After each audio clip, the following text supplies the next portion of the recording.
stop eating for a while, and then go on a low-fat milk and cheese diet with a little bit of orange juice and an occasional egg and oyster. Okay. Calcium and vitamin D are supportive of the thyroid hormone. It's good to check your thyroid hormone and vitamin D if you're at all overweight, because a deficiency of those is extremely common and slows the metabolism.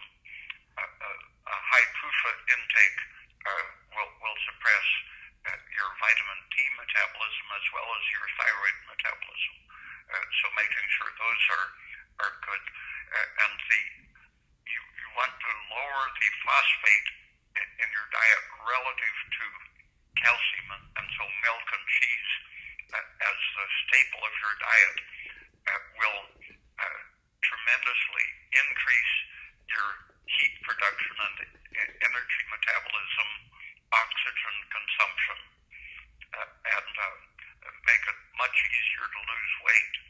And then the foods, moderate amounts of egg, shellfish such as oysters, and some orange juice will provide essential nutrients and anti-inflammatory things that support your background metabolism. I think that's great. That's like the first time I've heard somebody describe a weight loss diet that isn't purely focused on calories, but instead focused on still getting the necessary nutrients that your organs need to function optimally. But would you still say that calories still do matter? He said less. Like, so eat less. Yeah, but the difference is that a person who has been dieting very often will be burning calories at a rate of 700 or 800 calories per day, and so they get fat on just a few snacks.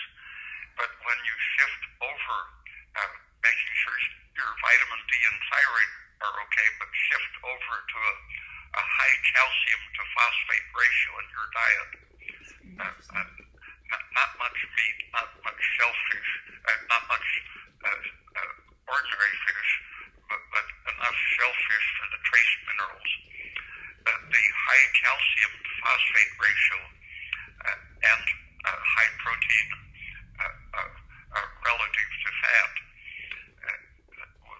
with the rest of it carbohydrate enough so that you handle the protein and fat metabolism without stress.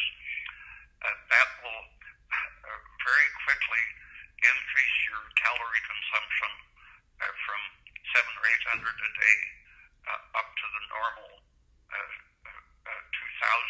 per day, making it tremendously easier to lose weight. And as you stay out of the stress condition, your muscles are going to recover. You'll put on weight in the form of muscle as part of your ability to burn 1,000 or 1,500 more calories per day. So your muscles are then going to take over the continuing weight regulation. So you just listened to Ray Peat on how to drop fat on the Ray Peat diet. So first of all, there's no such thing as the Ray Peat diet. There's just principles. And in this video, I really want to break down on how to accomplish that. So in this video, I'm going to go through all the steps. First of all, I'm going to start with step 1. So I have a background in personal training and nutrition. And when I was getting verified, all of those things, they teach you to be in a caloric deficit, which may work, but it has a bad effect on your hormones, your metabolic rate, things like that. It increases adrenaline, cortisol, and all of the stress hormones, and it lowers your protective hormones. So long term, it's not a proper way, which is, You know, there's 3,500 calories in 1 pound of fat. So if you eat in a 500 caloric deficit per day for 7 days, you lose 1 pound of fat per week. And now I just want to present to you how you can accomplish that without ramping up your cortisol, your adrenaline, how to actually lose fat specifically, not just weight, because you can lose weight on being in a caloric deficit, fasting, but you're losing muscle mass, so on and so forth. So the key operative part is fat loss. As you can see, here's some testimonials from clients who follow these approaches, which is, you can see a drastic change here. This is 60 days, staying lean. That's my own transformation. And I remember when I got into the Ray Peat sphere, so here I was like 18, 19, and that's when I got certified in personal training and nutrition. And I used to follow like caloric deficit, very low calories. And one time I remember just eating a lot of sugar, like just fueling my body, just following what it wants. And in the back of my mind, I knew this is going to make me gain fat. I'm going to lose my progress. But I was so stressed out. I needed the calories. And because I was training 6 times a week, things like that. And when I was doing that, I got extremely lean and maintained muscle and things like that. So that was a pivotal point for me when it comes to really understanding endocrinology, how hormones affect your body differently. And there's more to your body than, if I eat in a caloric deficit, I'm going to lose body fat. There's more to that than just, there's different foods affect your body differently. Different foods boost metabolism, so on and so forth. You look into the farming industry, they're specifically choosing foods for their cattle, for their pigs to eat as little, but to gain as much weight and fat as possible and spend as little money as they can. They tried doing this with coconut oil, and they ended up seeing the pigs getting extremely lean and shredded, versus feeding them soy oil, got them extremely fat. So seeing things like that really make you question what's really happening here. Because you can come from an authoritarian mindset of like, oh, it's just a caloric deficit, things like that. But there's more to that than just that. You can see here more. In 5 weeks, dropped 15 pounds of fat. Here as well is 16 pounds of fat. You can see the drastic change. And the key thing here, you could see, I have seen improvement losing fat and gaining muscle more, even that I'm eating 3,500 to 4,000 calories. I see a lot of guys when I interact with, they're losing fat on 1,600 calories, 1,700 calories. And you're like, how are you even surviving? You're just running on stress hormones. So that's the key thing, keeping your metabolic rate high, being able to eat a lot of micronutrients. Because one of the problem with eating little amount of calories per day is that you're missing out on micronutrients, vitamins and minerals, and that's what causes all of these issues. So that being said, the little commentary you heard, I'm going to go over some of it here now. So this is Ray Peat. First, stop eating for a while, then go. And by the way, if you're someone that needs help with this, I'm going to leave a link down below for a community that you can join. Or if you want a personal help from myself, you can book a call down below. We can have a chat when it comes to accomplishing fat loss and things like that. So that being said, let's continue. First, stop eating for a while. Then go on a low-fat milk and cheese diet with a little orange juice and an occasional egg and oyster. Calcium and vitamin D are supportive for the thyroid hormone. It's good to check your thyroid hormone and vitamin D. If you're at all overweight, because a deficiency of those is extremely common and slows the metabolism, a high PUFA intake will suppress your vitamin D metabolism as well as your thyroid metabolism. You want to lower the phosphate in your diet relative to your calcium intake.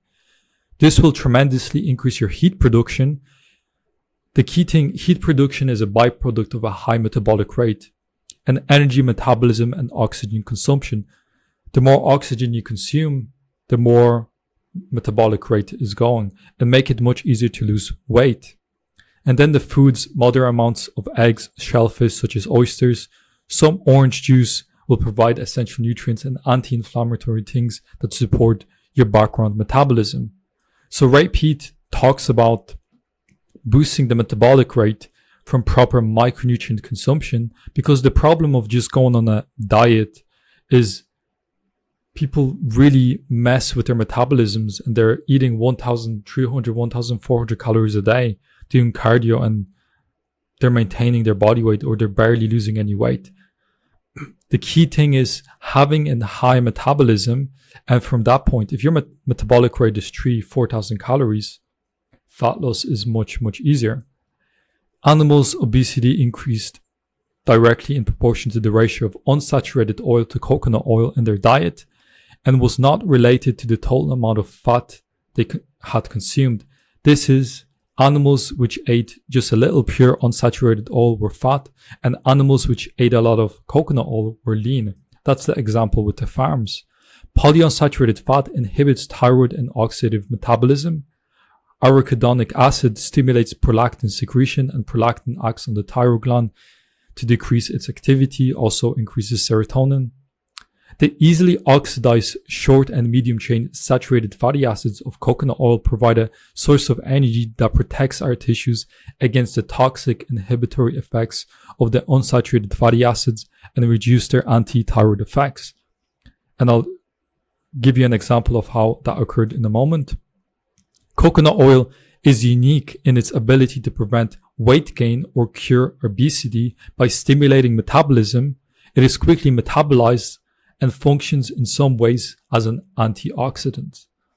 So fat loss, and I'll break down the formula more so later in the video. I'll show you exactly how to numerically accomplish fat loss, that it's trackable. When you see in the bioenergetics field, they kind of give you principles, this and that, but it's kind of up in the air. It's not measurable. So fat loss equals energetic output minus maintenance intake plus hormonal optimization. So energetic output is like walking, warm thyroid movement. Maintenance intake, pro-metabolic foods, like as example I showed you there. And then hormonal optimization, stable blood sugar, low cortisol, low PUFA estrogen. So one ways you can track this is track your pulse temperature daily.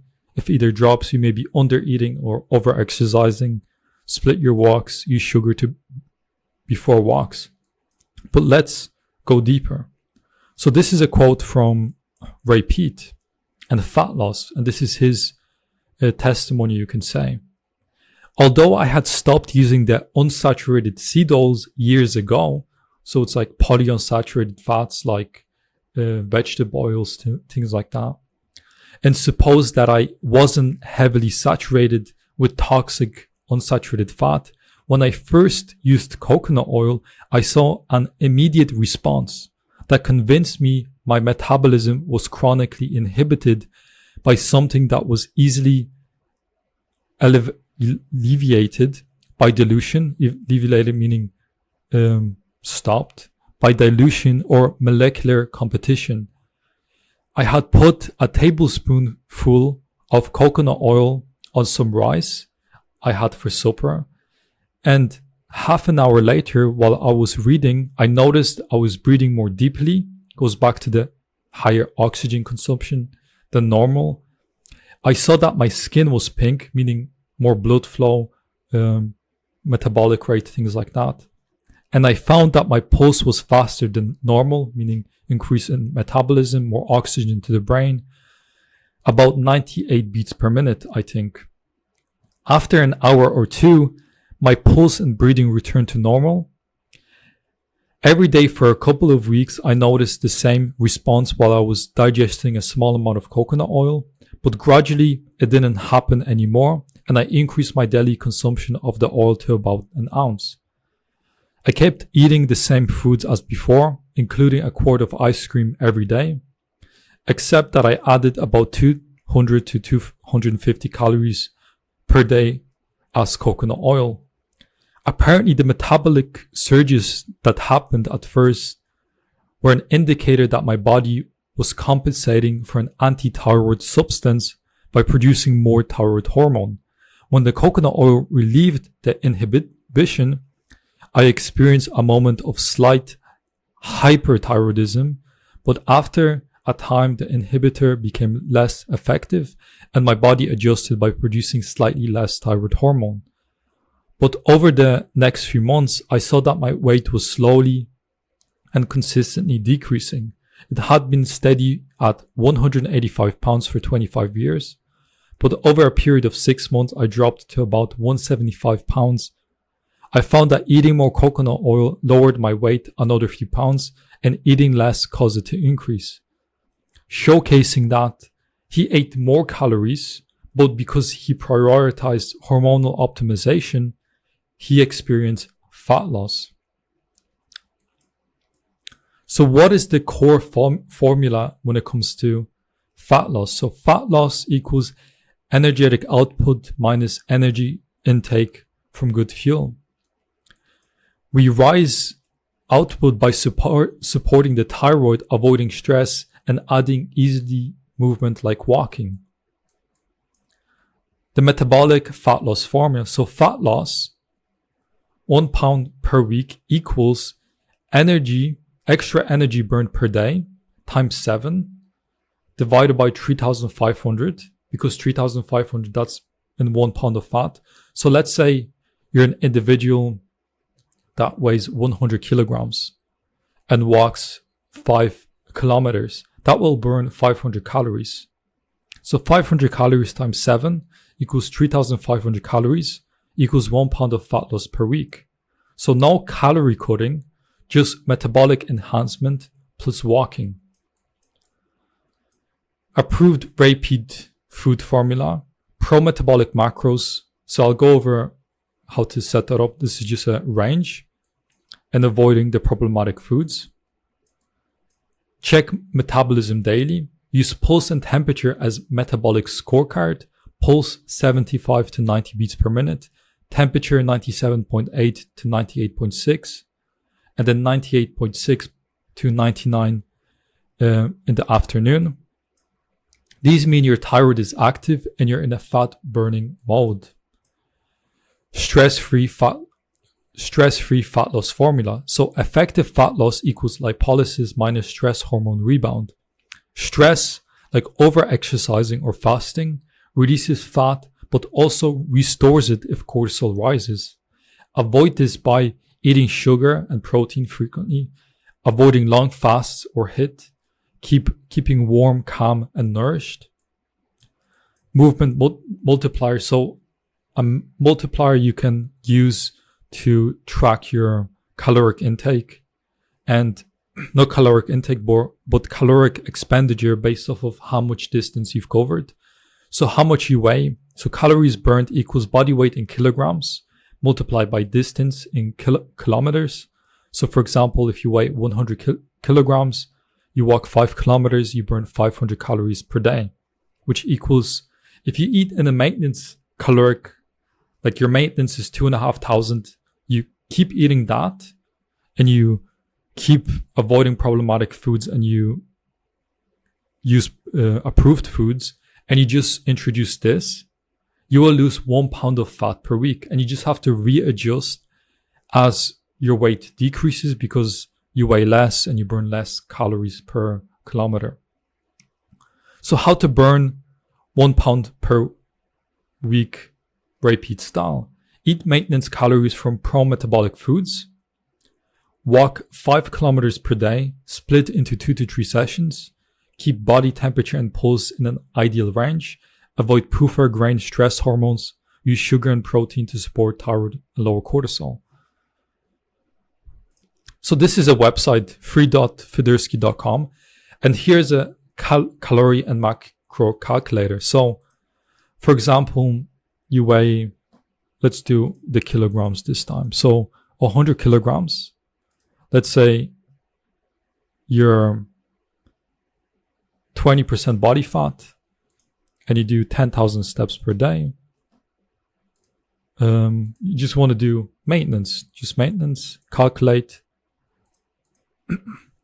And and it shows how much distance, but this is already calculated for you. So let's say you do 0 steps.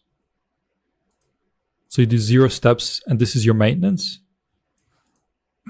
So now, if you eat this, if you're 100 kilograms, 20% body fat, and you eat this from the approved foods here, and you avoid these problematic foods, as you can see here,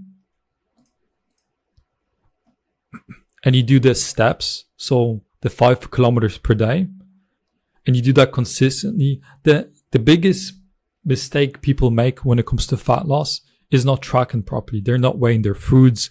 And this is where it gets into like, where a coach comes into play, having a community, the support, because what I'm presenting to you in this video is just theory, the methods, but then to apply this, it's different based on your lifestyle, training, so on and so forth. Another factor to consider when you're training is, if you're trying to lose fat, is having a proper training routine.